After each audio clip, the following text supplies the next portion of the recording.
El enfrentamiento más importante de la jornada, y el de todos los sucesos de mayo, tuvo lugar en el paralelo, cuando una fuerte columna de guardias de asalto trató de impedir el avance de los revolucionarios. Tras un violento enfrentamiento en que ambas partes utilizaron artillería, los guardias se dispersaron. Los anarquistas fueron tomando los diversos lugares en que se habían concentrado los restos de la columna, dejando para el final el asalto al numeroso grupo que se había refugiado en la antigua fábrica Casa Ramona, a los que obligaron a capitular de madrugada.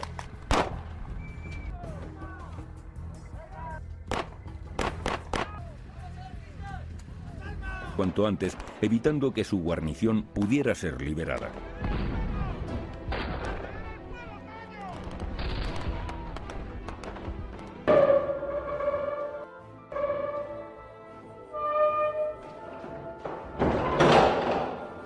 A la mañana siguiente fue recibido por el comandante Blas Piñar, compañero suyo de promoción, y el capitán Alamán, con el que había editado la colección bibliográfica militar.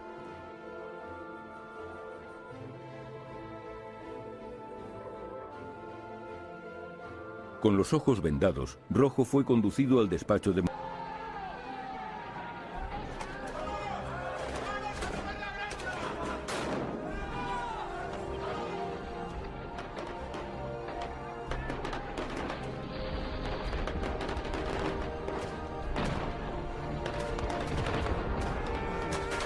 La operación había sido mal planteada por el teniente coronel Barceló, ya que dos de las columnas atacantes no tenían la menor posibilidad de llegar a sus objetivos en el Alcázar, pues sus flancos podían ser batidos por las posiciones exteriores de la fortaleza, no afectadas por la voladura.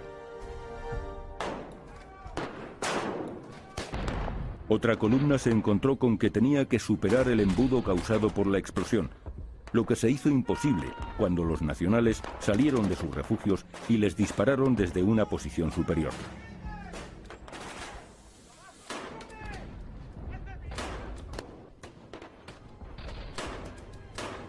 Solo una de las columnas, por tanto, tuvo auténticas posibilidades de alcanzar el éxito. La que trepó por las ruinas del Torreón Noroeste, derruido días antes por la artillería, zona que resultaba de muy difícil acceso a los defensores y dominaba el patio del Alcázar.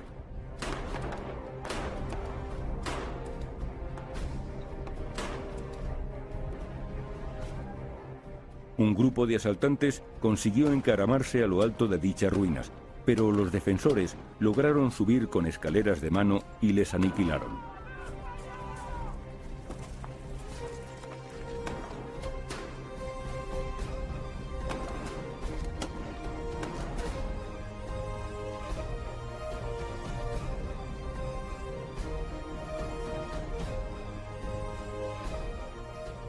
Los que acudían en su socorro encontraron un hueco en la pared y penetraron por él, manteniendo un duro combate en las galerías del interior de la fortaleza, pero sucumbiendo finalmente al no recibir refuerzos.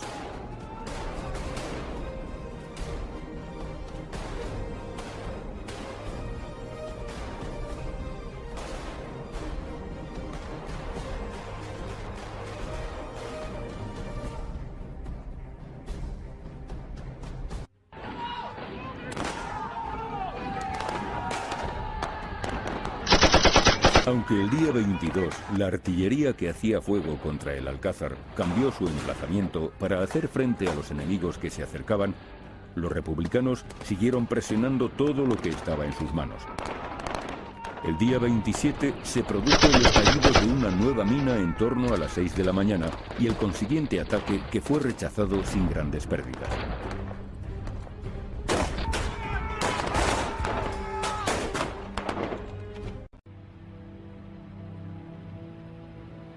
Una semana después, el domingo 27 de septiembre, Nicolás Franco llegó a Cáceres desde Lisboa para hablar con su hermano. Resultaba necesario convocar una nueva reunión para que se decidiesen las atribuciones del nuevo jefe militar de los nacionales y se confirmase a Franco. Quindelán pidió a Nicolás Franco que interviniese para que su hermano convocase nuevamente a los generales rebeldes. Para presionar a su hermano Paco, Nicolás Franco habló con Yagüe, que se encontraba también en Cáceres. Quería que el jefe de la legión, el artífice del alzamiento militar en Marruecos, hablase con Franco y le convenciese a tomar el poder. Los profesionales hiciesen buen uso de sus cualidades guerreras.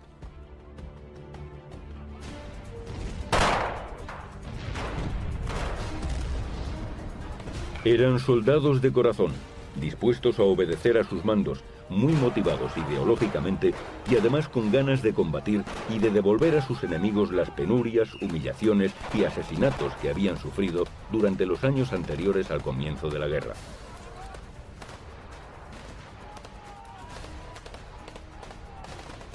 Pero sus opciones políticas estaban supeditadas a los militares y a la derecha sociológica, que vestida con camisa azul o con boina roja, prefería confiar en Franco y en sus generales que en los líderes genuinamente falangistas o carlistas. Avanzaron sobre Madrid en dirección a la Sierra de Guadarrama por el paso de montaña del Alto del León.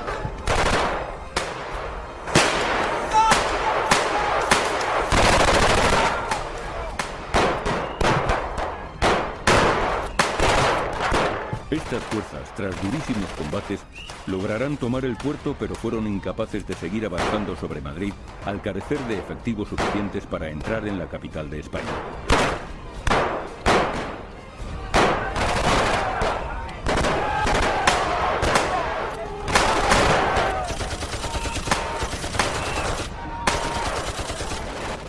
Comenzaba la batalla por Madrid, un largo ciclo de grandes combates que se prolongará a lo largo de más de 900 días.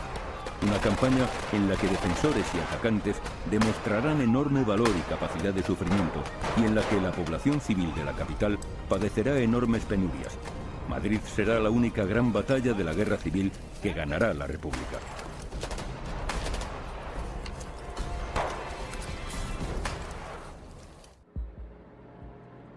El 6 de noviembre a las 6:45 de la tarde, el socialista y jefe del gobierno, Largo Caballero, y los miembros de su gabinete, al que acaban de incorporarse varios ministros anarquistas, huyeron de Madrid camino de Valencia por miedo a caer en manos de los sublevados. Estaban convencidos de que la defensa de la ciudad era imposible. Antes de salir de Madrid, Largo Caballero encargó la defensa de la ciudad al general Miaja. Le ordenó: debe defender la capital a toda costa, al menos durante 7 días. En Tarancón, los milicianos anarquistas de la Columna del Rosal habían montado un control de carreteras.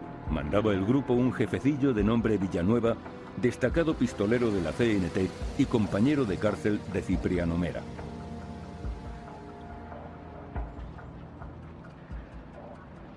Los primeros coches de la comitiva presidencial, en los que iba Largo Caballero, lograron pasar el control sin problemas, pero cuando los anarquistas se dieron cuenta que en los coches iba el gobierno en pleno huyendo de Madrid, cortaron la carretera.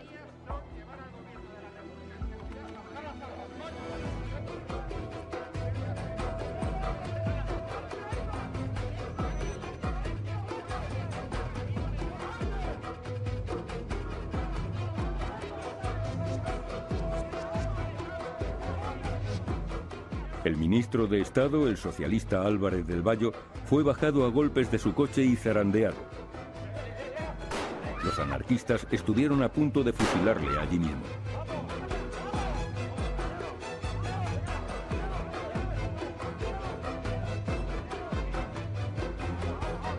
Los ministros anarquistas Juan López y Juan Peiró y el alcalde de Madrid, Pedro Rico, fueron obligados a dar media vuelta.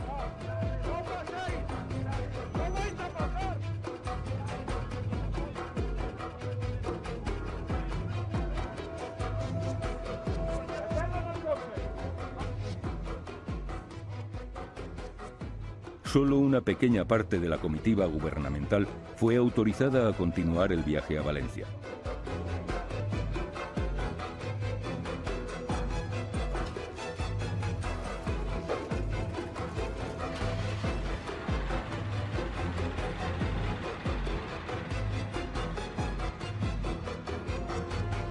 Mientras tanto, las milicias anarquistas madrileñas gritaban a pleno pulmón por las calles de la ciudad: ¡Viva Madrid sin gobierno!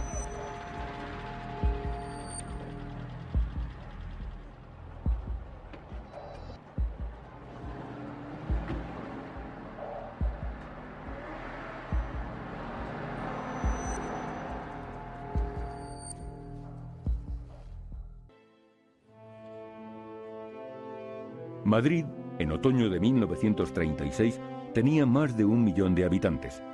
Los pocos alimentos que entraban en la ciudad eran acaparados por los sindicatos y partidos políticos.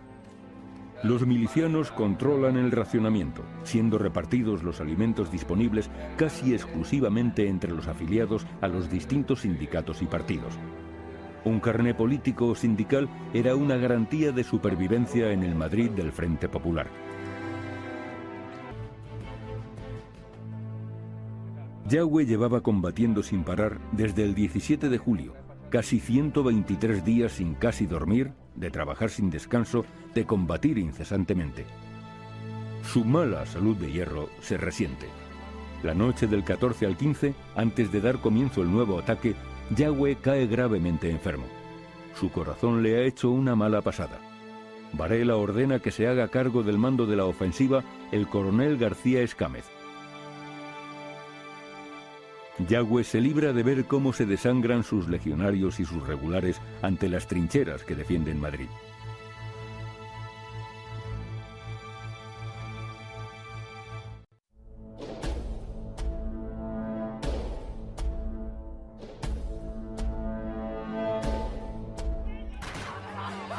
El 14 de agosto de 1936, los soldados del teniente coronel Yagüe tomaban al asalto las murallas de Badajoz en su avance sobre Madrid. La batalla por la ciudad y la represión que siguió a la entrada de los legionarios irregulares se convirtió en una noticia de importancia internacional. Se han escrito ríos de tinta sobre estos combates y sus consecuencias, pero 75 años después, los españoles seguimos debatiendo sobre lo que realmente ocurrió.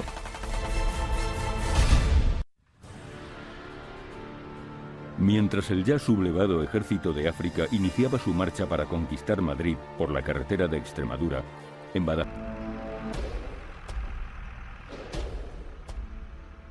La víspera de nuestra entrada en Badajoz, avancé con los vehículos de asalto en dirección a Puerta de Trinidad. Cuando estábamos bastante próximos de aquel baluarte, salieron de las murallas un teniente y 4 o 5 soldados desarmados con bandera blanca que agitaban los brazos en señal de rendición. En vista de esta actitud, salí del vehículo juntamente con 2 guardias.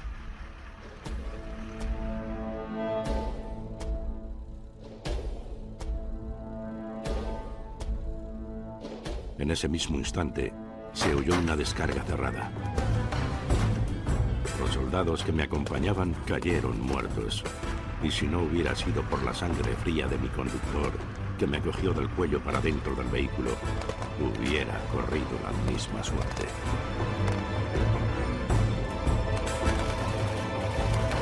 Los legionarios de la Quinta Bandera y del segundo tabor de Ceuta de Amador de los Ríos, procedentes del cuartel de la Bomba, empiezan a avanzar por la calle de Pedro de Valdivia. Toman la plaza de Minayo y la de Toros y calles adyacentes. Van combatiendo para poder llegar al centro de la ciudad, a la catedral en la Plaza de España. Puigdengolas, jefe republicano de la guarnición de la ciudad, huye a Portugal por la Puerta de Palmas, acompañado del comandante Bertomeo Bisquer y del capitán Guillermo de Miguel.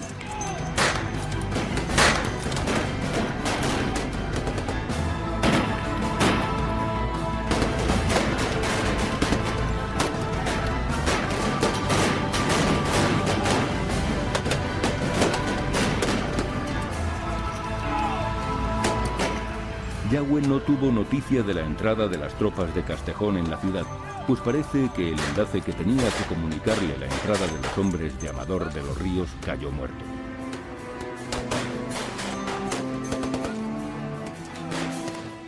A última hora de la mañana del día 14, Yagüe ordenó a la cuarta bandera de la Legión y al segundo tabor de regulares de Tetuán que se lanzaran al ataque contra las murallas de Badajoz.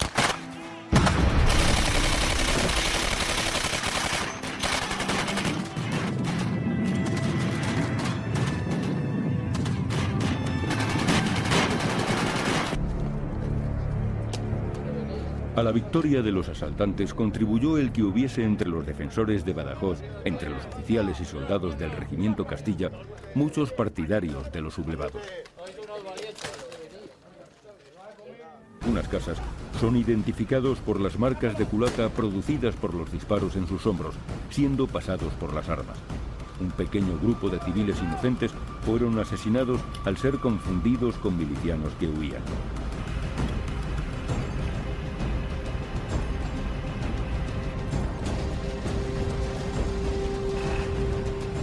En el interior de la ciudad se hicieron pocos prisioneros.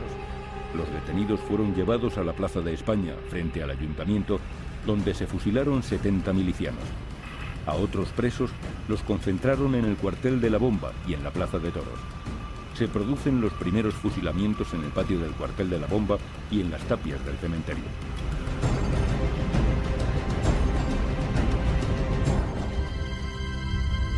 La represión pronto pasó de los militares a manos de los falangistas, guardias civiles y derechistas de la ciudad.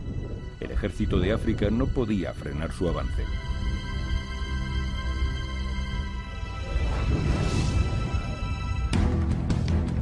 ¡Prepárense para cargar! ¡Vamos! Hasta el 16 de agosto, 2 días después de la toma de Badajoz por los nacionales, el número de cadáveres que había en el cementerio, incluidos los fusilados en las primeras represalias y los muertos de ambos bandos en los combates, no sobrepasaban los 350. De estos, 44 eran soldados nacionales muertos durante el asalto.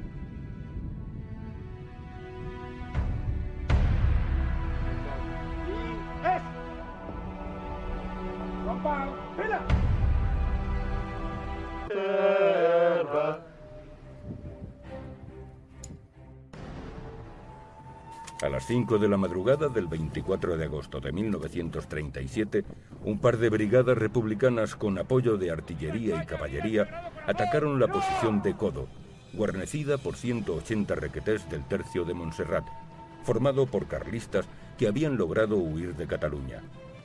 A ellos se unieron 40 falangistas de la guarnición de Belchite, que habían salido de maniobras y no pudieron volver a su base.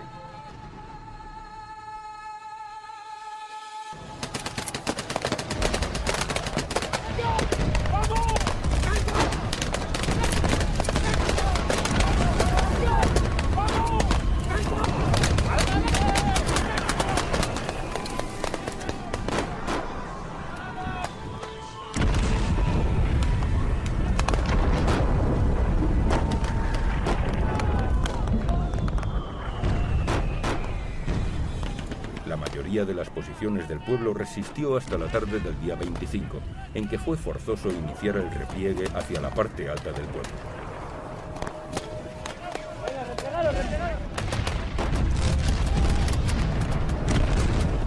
Un grupo de defensores se concentró en la iglesia y la casa del cura, y otro en el ayuntamiento. Agotadas las municiones, el grupo del ayuntamiento trató de abrirse paso a la bayoneta y fue aniquilado.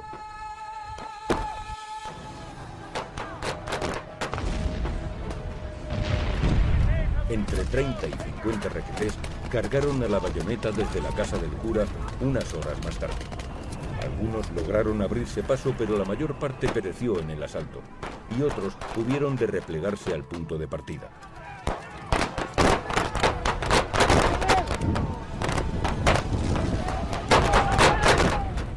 Cuando oscureció, evacuaron la posición en pequeños grupos, de los que muy pocos consiguieron evadirse. Antes de la huida, quemaron sus documentos personales para evitar que, en caso de caer en poder del enemigo, pudieran tomar represalias sobre sus familias. De los 220 defensores, sobrevivieron poco más de 40, pero su resistencia, al igual que la de las guarniciones de Quinto y Belchite, fue clave para el fracaso de la ofensiva republicana.